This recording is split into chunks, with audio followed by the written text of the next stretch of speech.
Okay, I believe there is a rather large cinematic for me to react to. It's got, well, some very major things in the lore, a lot of implications, and also, you know, this is a little bit of an elephant in the room. Certainly quite a lot of the old dislikes, so I think we'll have to work out that bit as well. But okay, let's take a look. How dare you come here, sister, after our cries for aid. So, large thing there, basically, there's this sisterly relationship between the two characters of Elune and the Winter Queen, and as revealed in Grimoire of the Shadowlands, basically the Winter Queen, whenever she rejuvenates Ysera, the Winter Queen basically kind of like forever gives up a part of her essence in order to rejuvenate Ysera. That's like a really big sacrifice, and that is meant to show that even through all the animosity, there is still a love and a care for her sister, Elune. It's just that that is obviously mired in a bunch of emotions, which of course we see here, but there's a little bit more to it. Went unheard, unanswered. I heard your cries, felt your pain, and in the wake of tragedy, sent forth the cascade of souls to sustain you. So this is the big bit that's getting people, and if I just put the closed captions on, it's very important here. So there's multiple different reads of this, and it is quite weird. One way that I think many people, I'll admit even myself included, first sort of thought about this was like, wait, hang on, Elune, did you let Teldrassil burn? Seriously? Before I jump into the full analysis, I would say in the wake of tragedy. So after tragedy, I did this. Which, you know, does sort of clear Elune's name, but actually there's a little bit more to that potentially. Sustain you. Oh, the great tree. All who perished there were claimed by the Maw. Then I have condemned my favored children. So this is quite something, and it's also a bit that's got people, where people are basically saying like, hang on, seriously? Elune did not know about the Maw, didn't know about the machinery of death breaking? And then there's also, you know, Elune saying that she has condemned her favored children. But of course, what did Elune do specially? Because whenever a being dies, the whole point is it dies, it goes to the Shadowlands, the Arbiter sorts it. So there really is a whole bunch to work through here. I'm going to let the rest of the cinematic play out, but suffice to say we have a lot to do. By our hand, we may yet guide their souls unto their spring, starting with this one. Tyrande invoked me. She must choose vengeance or renewal.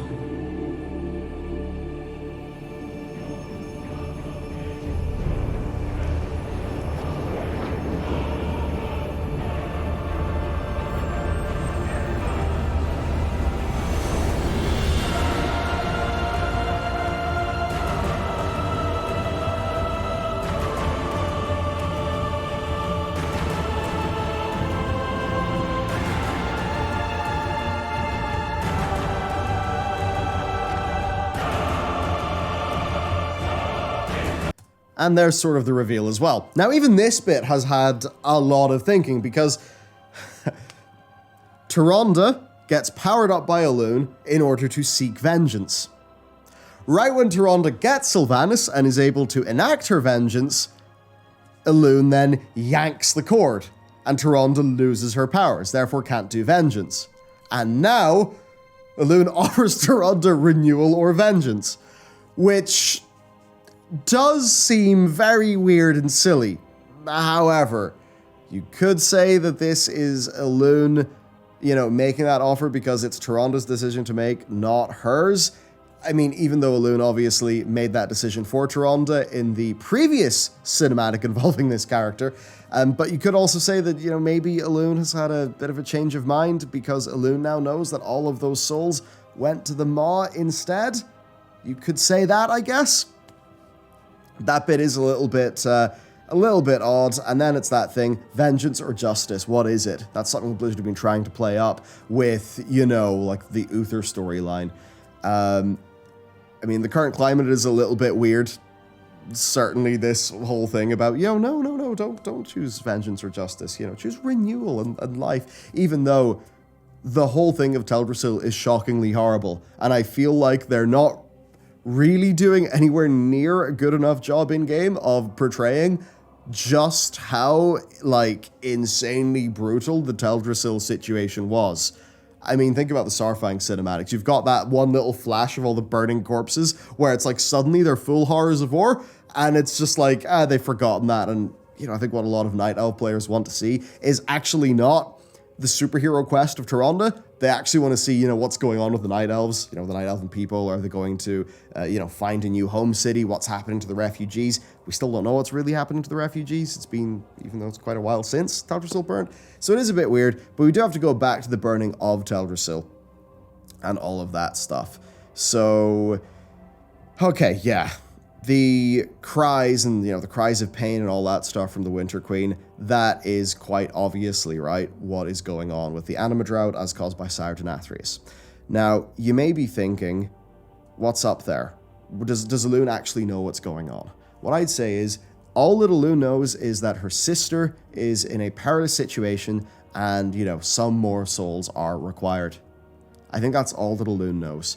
Now, the likes of Bomsamdi, well, Bomsamdi is an actual entity of the Shadowlands, right? He's a dude of death, so he's going to know that stuff. But Elune is almost certainly, like, from the Life Pantheon, or something like that. And sure, Elune's probably went a bit rogue, almost like, if Zoval going rogue is, like, the dark side evil way of doing it, Elune's maybe doing it in, like, the light, the good way. But Elune doesn't have any special knowledge. So I think what they're trying to go for here, I say what they're trying to go for because there are just weird ways that this interacts with some of their past lore, but I think what they're trying to go for, if I'm going to be charitable to them, is that Elune sees her sister is in peril. Elune also sees these events that are going on in Azeroth. And we know that Elune was paying attention during the events of Teldrassil because Elune had a role in staying Sarfang's hand from killing Malfurion. Right? So that's one thing. And then also Elune basically, like, kind of let a restful sleep sort of come upon the people in Teldrassil who couldn't be saved so that there was a bit less suffering. Now, for a lot of people, they're thinking, oh, Elune abandoned us, could Elune have done more? But whatever, I think the point here is that Elune was looking at that event and sort of thought, okay, well, if all these people are going to die, I'll try to whisk them off to Ardenweald to help my sister in the same way that I did that for Ysera, my sort of favored, maybe daughter or something is how Elune would see Ysera. I think that's really what Blizzard are trying to go for, and that while Tyrande wanted vengeance, maybe still wants vengeance, it's now that's something that Elune is giving Tyrande as a decision, with I think the final reveal when you look at Tyrande's eyes being that while she is not like full, hardcore Night Warrior mode anymore, she is still sort of pumped up with some of that Elune power. I think that means that Tyrande is just going to be a more powerful character going forward. Now, in terms of other ways of reading this, you can totally read this, and it's sort of supported in the lore that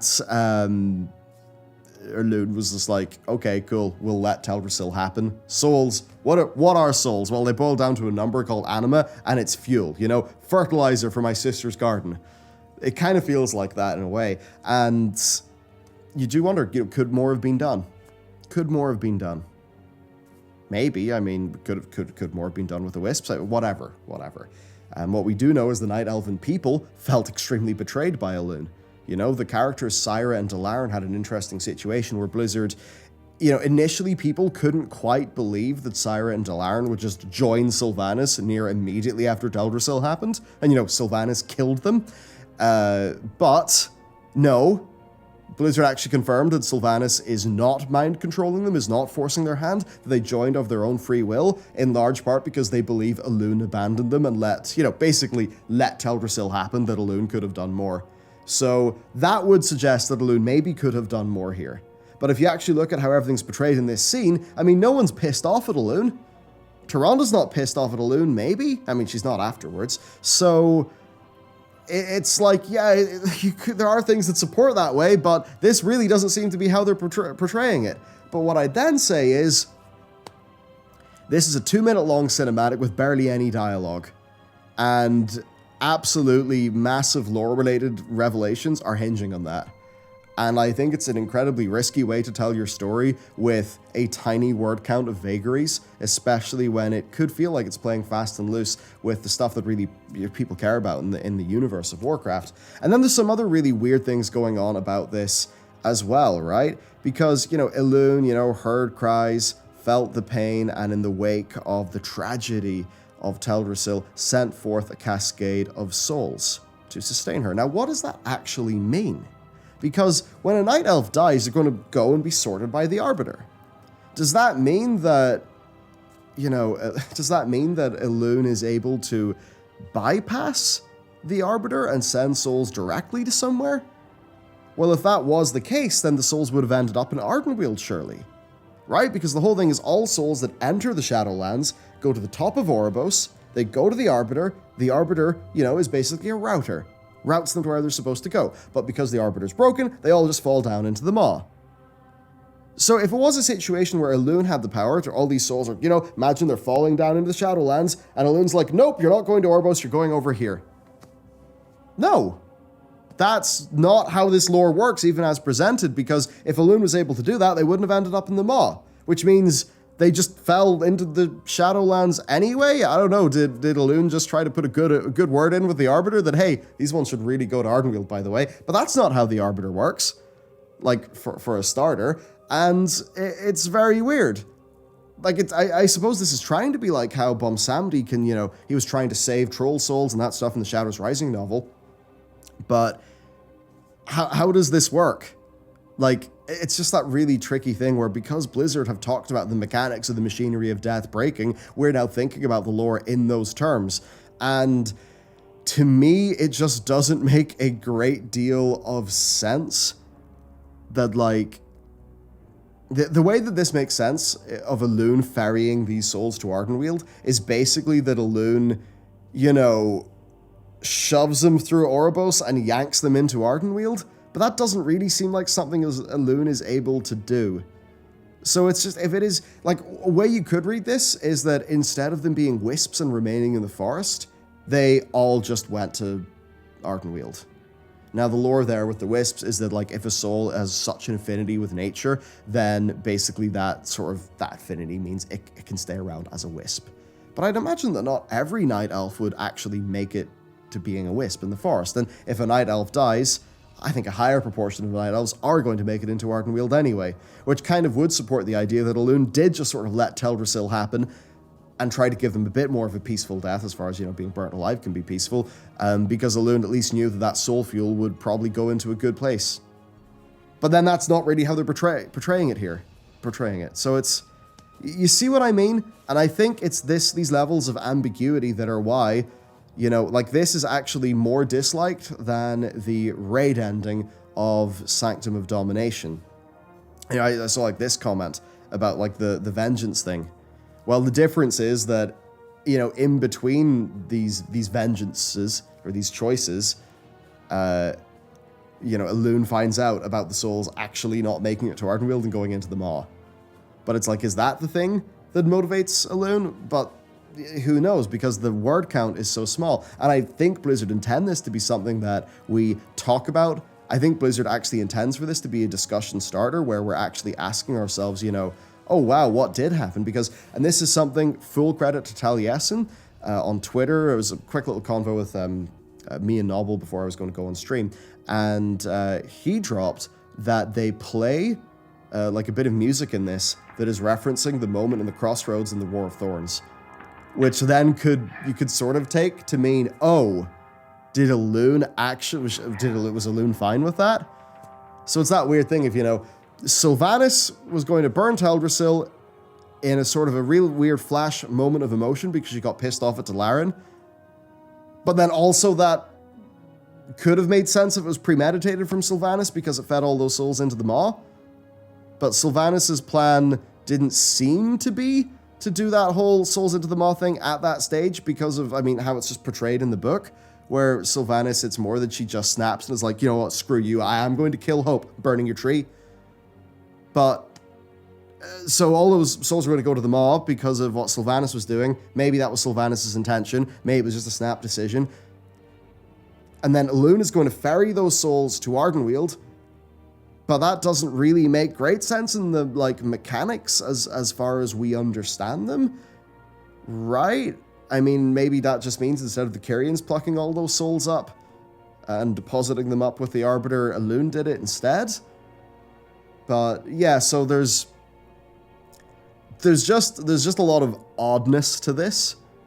And I wonder if Blizzard have tried to make it a conversation starter and make it have these ambiguities so that we could be having these conversations, because Blizzard thinks that's, you know, really good and healthy for the lore. And I think a healthy discussion is good for the lore, but I think for a lot of people, this is also, like, you know, evidently not being a super satisfying narrative experience, because it kind of feels like it's the sort of thing maybe when these things are so focused on raising questions and teasing speculations that it maybe feels like when you get a franchise movie, but the movie spends so much time setting up its sequel that it's, like, less satisfying when you're watching it, like, you know, in the moment, right? So it's a weird situation. And, you know, there's things that I guess you could just say are a bit of a stretch, like, it is just facts that Elune had no idea about the Maw. And it is true that, like, say, the Kyrians and some other groups didn't actually know what was causing the Anima drought.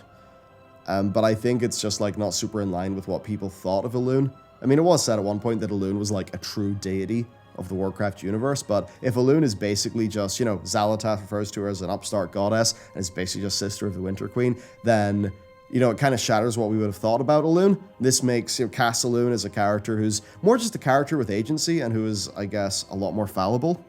And then there's also the Night Elves are her favorite children, which, you know, is like, okay, cool, because that's us, but, like, I don't know, man. Feels like a bit of a raw deal for all of the other many planets and worlds that have worshipped Elune. You know, all the other Night Warriors that exist that we actually meet in Shadowlands, that Elune just sort of let them die, you know, let them burn out, you know, didn't sort of step in to help, right? So it's just all this stuff where, I don't know, I feel like this is not exactly having the reaction that Blizzard would want. And then there's this whole thing about a tier of Elune being made, and, like, narratively, you know, the tier of Elune, which Toronto later says was as much Elune's tier as it was hers, so, you know, the loss and all of that. But there is that bit where we're like, well, the last time we saw a tier of Elune, it was a MacGuffin in Legion. So we just have a new MacGuffin and we use that to make a sigil, and then we get a sigil, because one of the things we're doing in the narrative now is rebuilding the sigils. It's just that thing where it feels, I think, to people like a little bit like, what is this? But what is this really, though? You know, basically, too many vagaries, I think, and they could certainly do with a bit more runtime and a bit more dialogue for these things. So, yeah, you know, it's sad that we're having a situation where, you know, I mean, of course, it's YouTube comments, right? They're always going to be, there'll be a negative bent to them. But certainly going around my circles online, there's not a lot of love for this direction. It doesn't seem like people are super jazzed about it. And that certainly is a pity because, of course, Elune, I mean, this is the first time we've seen Elune talk, and it really would have been nice if that was in a moment where, you know, the ambiguities and the various sort of complexities and unsatisfying elements of the last little bit of WoW storytelling, you know, if they weren't a part of it. It's just that thing with Teldrassil where, you know, for me, in terms of the broad narrative direction, like, I don't like what it means for the Warcraft universe that souls are just fuel in an unjust cycle. But I think that is what they're going for. And we sort of have these, you know, really, like, good cast characters. But, you know, they were still just sort of within this whole big cycle, you know, treating souls as just, hey, sis, here's some fertilizer for your garden, right? With, you know, how Anima actually kind of works. And, you know, I know that these are characters who are probably vaguely following in the first ones, you know, what the first ones want them to do. But there's a bit of me that just feels like it's a sort of emotionally uninteresting and cold way for the lore to go. I don't know, I don't think there's that much heart in it, even though there is like heart in the moments, and certainly credit to them. Like, this is a beautiful cinematic. It's well executed. You know, the art's cool. The little moments are cool. All the shots are cool. You know, all that stuff's great. I mean, this sort of look with, you know, this avatar look, very, very cool indeed. But as you talk through it, you begin to realize that there's so many different ways you could take it. It's sort of obvious, I guess, when you really sit down and think about it, what Blizzard are going for. But I think this is just not the most satisfying way that story could be told. And then there's also that criticism of, this is how we're dealing with the Night Elves in the aftermath of Teldrassil, but like, we're putting time into this B-plot, when I think many people are still saying, yeah, but, you know, who really is Zovaal? What does he really want to do? Does he just want to rule the world? Is that it? You know, it's like the A plot doesn't feel fleshed out and feels rushed. So when you also have a B plot that, you know, is involved with things that you really care about from the history of the game and, you know, where your character was, right, because of Teldrassil, and then that also feels rushed, or, you know, too ambiguous to really engage with at an emotional level, that it sort of turns into a logical puzzle box, then, you know, I can sort of see why there's been a backlash to this from players. So I suppose I'll just leave by saying, hey, pretty cool art, but let me know what you think. I think I would have liked Elune to be introduced into the story in a more just slow and careful way, to be honest. That's my main thought. I just worry that they will, you know, alienate people too much from sort of core parts of the setting. And I think that not making good in Teldrassil and, you know, just making it that, like, all those innocent people dying just kind of like, just for soul fuel, you know. It's a bit of a horrible atrocity. I guess it's kind of like, you know, with the Draenei and, you know, fueling the Dark Portal and stuff. But just in the way that they're showing it, I don't know. I don't think it's really working for players. And in fairness, a lot of their core plot beats haven't worked that well for players lately either. So, whatever's going on, I hope we reach a situation where cinematic reactions are generally a bit more positive from the community, because the story's just a bit better told. Yeah, that's me. That's me. Okay, see you later.